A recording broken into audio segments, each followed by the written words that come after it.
Hello and welcome. आप देख रहे हैं गेम चेंजर्स। मैं हूं धीरज। केएल राहुल टीम इंडिया के वो खिलाड़ी जो आज के डेट में सबसे भरोसेमंद खिलाड़ी माने जाते हैं। टेस्ट क्रिकेट में आप उठा लें, जब से रोहित विराट का ट्रांजिशन हुआ है, जब से रोहित विराट गए, तब से सबसे ज्यादा भरोसेमंद खिलाड़ी उन्हीं को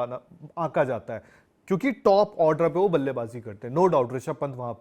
पर केएल राहुल वही खिलाड़ी है जिनके आजकल हाई डिमांड पर चल रहे हैं। हाई डिमांड पर ऐसे चल रहे हैं, ये तो आप सभी जानते हैं कि अब आईपीएल टीमों ने अपने जो रिलीज और रिटेन कर दिए हैं, बट फिर भी केएल राहुल को लेकर चीजें चल रही है कि यार केएल राहुल जो है ना, मतलब केकेआर उनके पीछे बड़ा बेताब है कि किस तरह हमारे पास आ जाए ताकि कप्तानी का हम विकल्प दे दे। लेकिन जब मैं बात कर रहा हूं कप्तानी की, तो केएल राहुल का आपको याद आएगा लखनऊ सुपर जायंट्स का, क्योंकि लखनऊ ने जब इनको अपनी टीम में रखा था तब उस टाइम केएल राहुल थे, मार्कस स्टोइनिस थे और रवि बिश्नोई थे। अब तीनों खिलाड़ी अगर आप देखें आज के वक्त, तो तीनों खिलाड़ी टीम में नहीं है। बट केएल राहुल ने सबसे बड़ी बात है जो एक इंटरव्यू दिया, जिसमें आप देखेंगे जतिन सप्रू भी है उनके साथ और वो काफी वायरल भी हो रहा है। पर उसमें केएल राहुल ने कहीं ना कहीं ये हो चुका है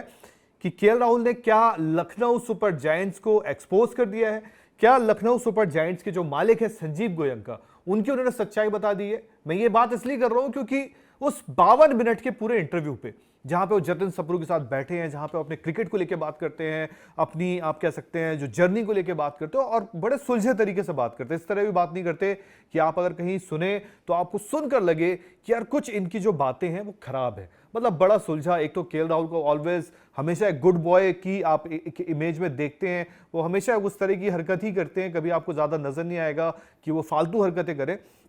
लेकिन मैं बात यहां पे लखनऊ सुपर जायंट्स की इसलिए कर रहा हूं क्योंकि केएल राहुल ने जो बातें बोली हैं, डायरेक्टली नहीं बोली है, क्योंकि आप सभी जानते हैं कोई भी आता है बंदा वो डायरेक्टली अपनी बातें नहीं रखता है, इनडायरेक्टली ही बोलता है और एक स्टाइल से बोलता है, एक तरीके से बोलता है। जब केएल राहुल से पूछा गया, जब बात हुई कि आपको कप्तानी को लेकर, तो बहुत बड़ी बात उन्होंने कही। उन्होंने बोला कि नाम नहीं लिया, बट उन्होंने बोला यार बड़ा हैरान होता हूं मैं कि मैं मेंटली और फिजिकली बहुत थक गया था वहां पर। नाम नहीं लिया उन्होंने, नाम लेके नहीं बताया, लेकिन इनडायरेक्टली बताया कि मैं मेंटली और फिजिकली बहुत थक गया था। मतलब मैं जितना इंडियन क्रिकेट के लिए 10 महीने खेलता हूं, मैं उतना भी नहीं थका था जितना मैं 2 महीने में थक गया था। और कप्तानी को लेकर, और खास तौर पर उन्होंने ये बताया कि सबसे ज्यादा थकाने वाली जो चीज है वो गेम नहीं है, सबसे ज्यादा थकाने वाला था जो अमाउंट आप कह सकते हैं, जितनी नंबर ऑफ मीटिंग्स हो रही थी, और वो मीटिंग्स में बड़ी अजीब सी बातें हो रही थी। मतलब मीटिंग की बात जब वो बताते हैं तो वो ये कहते हैं कि दरअसल आमतौर पे, क्योंकि जो क्रिकेट खेलता है, क्रिकेट जानता है, और आप ये चीज हमेशा सुनते आए हैं आईपीएल में कि जो फ्रेंचाइजी ऑनर्स होते हैं उनका इंटरफेरेंस होता है क्योंकि वो टीम चलाते हैं। बट जो केएल राहुल ने बात रखी, वो बात इस तरह रखी है कि केएल बोलते हैं कि जितनी नंबर ऑफ मीटिंग्स होती, बहुत सारी नंबर ऑफ मीटिंग्स होती थी, साथ ही सवाल को लेके बोलते, कुछ बोलते ऐसे सवाल पूछे जाते थे मीटिंग्स के दौरान एक कप्तान से कि बड़े अजीब से सवाल होते थे। अब सवाल कैसे होते थे, जब केएल राहुल बताते हैं तो सवाल बोलते हैं कि अगर ये ग्राउंड है, इसमें सामने वाली टीम ने 200 बनाया तो हमने 120 क्यों बनाया। साथ ही वो बोलते हैं कि अगर उनका बॉलर कोई बैटर है या उनकी तरफ से कोई स्पिनर खेल रहा है, उसका बॉल ज्यादा टर्न हो रहा है, तो हमारे स्पिनर का बॉल इतना टर्न क्यों नहीं हुआ, तो ये बंदा 11 में क्यों खेल रहा था, ये बंदा बेंच में क्यों बैठा था। तो उन्होंने बताया कि कुछ ऐसे ऐसे सवाल हैं। बोले आमतौर पे जब से मैं क्रिकेट खेल रहा हूं, डोमेस्टिक क्रिकेट भी खेला हूं, इंटरनेशनल लेवल पे भी क्रिकेट खेला हूं, कुछ चीजें ऐसी होती हैं जो कोच और कप्तान के बीच होती है, क्योंकि कोच भी क्रिकेट जानता है, कप्तान भी क्रिकेट जानता है, तो वो दोनों आपस में डिस्कस करते हैं कि ओके यहाँ पे हमारी ये चूक है, यहाँ पे हमारी ये गलती है। बट उन्होंने बोला उन चीजों पर हम बैठते हैं, बात करते हैं, और वो चीजें सही भी होती हैं कि चलो ठीक है, वो एक डिस्कशन ऐसा है कि एक दूसरे को समझ में आता है। बट उन्होंने बोला जब जिनको क्रिकेट पता नहीं है, मतलब जो क्रिकेट को आप कहते हैं ना, कई बार आप भले आप एक ऑनर हो या आप टीम को बाहर से देखते हो, दूर से देखते हो, बट जिन्हें क्रिकेट का वो नॉलेज नहीं है कि ग्राउंड पे क्या होना चाहिए था, उन सवालों के जवाब देना बड़ा मुश्किल होता था। और बोले कि इतनी मीटिंग्स होती थी, ऑब्वियस सी बात है, जब इतनी मीटिंग्स होती थी तो आपसे सवाल ही ऐसे ही पूछे जाते थे कि भाई साहब अब आप ये बताओ, इस ग्राउंड पे इसने अगर इतने स्ट्राइक रेट से खेला तो ये दूसरा बंदा स्ट्राइक रेट से इतना कम क्यों खेल रहा था। ये हम सभी जानते हैं कि केएल राहुल की कप्तानी में कुछ ना कुछ फ्लॉस थे, कप्तानी से ज्यादा उनके बल्लेबाजी में फ्लॉस थे लखनऊ सुपर जायंट्स के दौरान। लेकिन जो केएल राहुल ने बातें रखी है वो काफी हैरान करने वाली भी है, क्योंकि ये कहीं ना कहीं एक डार्क साइड ऑफ आईपीएल भी बताता है कि अगर एक ओनर अच्छी बड़ी टीम खरीदता है, बहुत पैसे में टीम खरीदता है, तो वो क्या कुछ चाहता है। मतलब उसका ऐसा जैसे क्या होता है ना, कई बार एक ओनर ने टीम खरीद ली, वहां पर ठीक है, बट अगर वो क्रिकेटिंग सिस्टम में जो इंटरफेरेंस करेगा, और ये पहली बात नहीं है, अगर आपको और पहले ले चलूं तो आपको याद आएगा वीरेंद्र सहवाग ने भी कहा था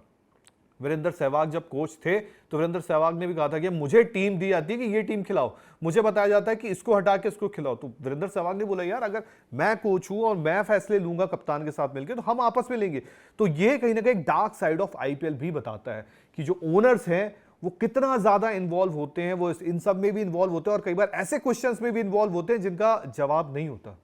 तो ये सारी चीजें जो है केएल राहुल ने बताई। और साथ ही अगर आप इन चीजों को कनेक्ट करें, इन डॉट्स को कनेक्ट करें,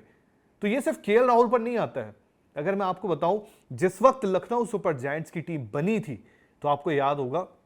उस वक्त गौतम गंभीर उनके साथ एज मेंटोर थे। एंडी फ्लावर जिन्होंने आरसीबी को पहला टाइटल जिताने में भूमिका निभाई, वो उनके कोच हुआ करते रहे और स्टार्टिंग के 2 सीजन तो वो प्लेऑफ में भी गए हैं। ऐसा भी नहीं कि उनकी टीम काफी खराब थी, लेकिन जिस तरह का मैनेजमेंट का या जिस तरह का बातें निकल कर आ रही हैं, जो बातें चल रही हैं, वो यही बताता है कि कुछ चीजें ऐसी हैं जो चाहे वो मैनेजमेंट हो, चाहे खिलाड़ी है, चाहे कप्तान हो, उनको परेशान करती है। कुछ ऐसे सवाल जिनके जवाब शायद देना बड़ा मुश्किल होता हो या जिनके जवाब दिए ना जा सकते हो, उस वजह से ये चीजें दिक्कतें आ रही हैं। और साथ ही साथ आपको बता दें कि केवल ये दोनों नहीं, अगर हाल ही में आप उठाएं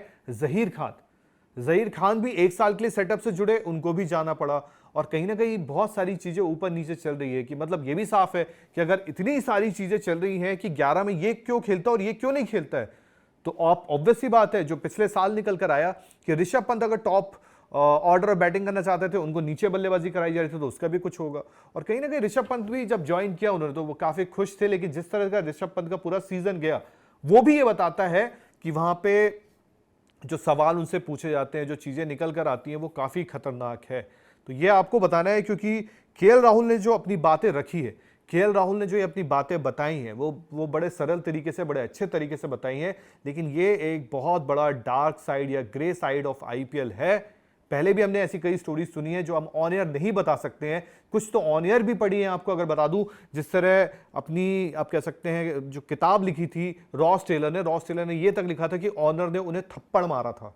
तो बहुत सारी ऐसी चीजें हैं कि उनके रन्स ना आने पे बल्लेबाजों के साथ, पर यह भी ध्यान देना होगा कि क्रिकेट में मतलब एक दायरा भी होता है। और उसके बाद आप सभी जानते हैं कि केएल राहुल के साथ एक ये भी हुआ था कि केएल राहुल को चीजें चल रही थी और केएल राहुल ने खुद से मना किया कि अब मुझे आप लखनऊ से रिलीज कर दे। जिसके बाद जब उनको लखनऊ से रिलीज किया गया तो वो दिल्ली आए और दिल्ली में आने के बाद उनका फॉर्म भी अच्छा था, बल्लेबाजी भी अच्छी हुई, आपको देखने को भी अच्छा मिला। और अब कहीं ना कहीं केएल राहुल 2.0 देखने को मिलते हैं, इवन वाइट बॉल पे भी। चैंपियंस ट्रॉफी जो टीम इंडिया जीती उसमें केएल राहुल के नीचे से काफी अच्छे रन थे, तो केएल राहुल में वो चीजें बदली है। हाँ, केएल राहुल की कप्तानी में कुछ दिक्कतें थी, लेकिन कप्तानी में अगर आप आईपीएल उठाए तो सबके कुछ ना कुछ दिक्कत रही है। कहीं ना कहीं आपको सब कुछ मिल जाएगा, लेकिन एक जो सवाल और जवाब होते हैं,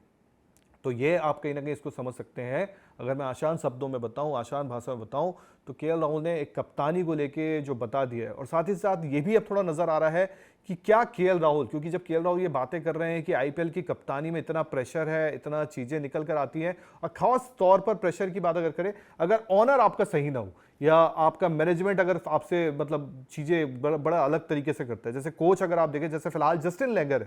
तो ऑब्वियस सी बात है उनका समझ में आता है कि उनसे नहीं है। लेकिन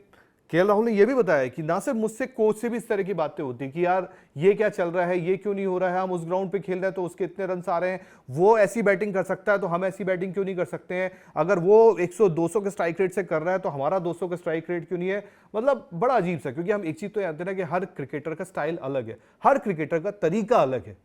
पर अगर ऑनर इस तरह की बात करने लगे कि अगर उनके पास सचिन तेंदुलकर की तरह बैटिंग करने वाला तो हम क्यों सचिन तेंदुलकर की बैटिंग नहीं कर सकते, तो ये बातें हैरान करने वाली है। अब केएल राहुल का पूरा इंटरव्यू है 52 मिनट का, आप यूट्यूब में जाएंगे, जतिन सबरू के साथ उनका जाके देख भी सकते हैं, सुन भी सकते हैं, आपको और इन्फॉर्मेशन भी जानने को मिलेगी। पर आपका क्या मानना है कि क्या लखनऊ से जितने लोग भी छोड़ के टीम जाते हैं लखनऊ सुपर जायंट से, उसका एक सबसे बड़ा रीजन यही है? ये आपको कमेंट सेक्शन में बताना। तो फिलहाल चलते हैं, जय हिंद, जय भारत।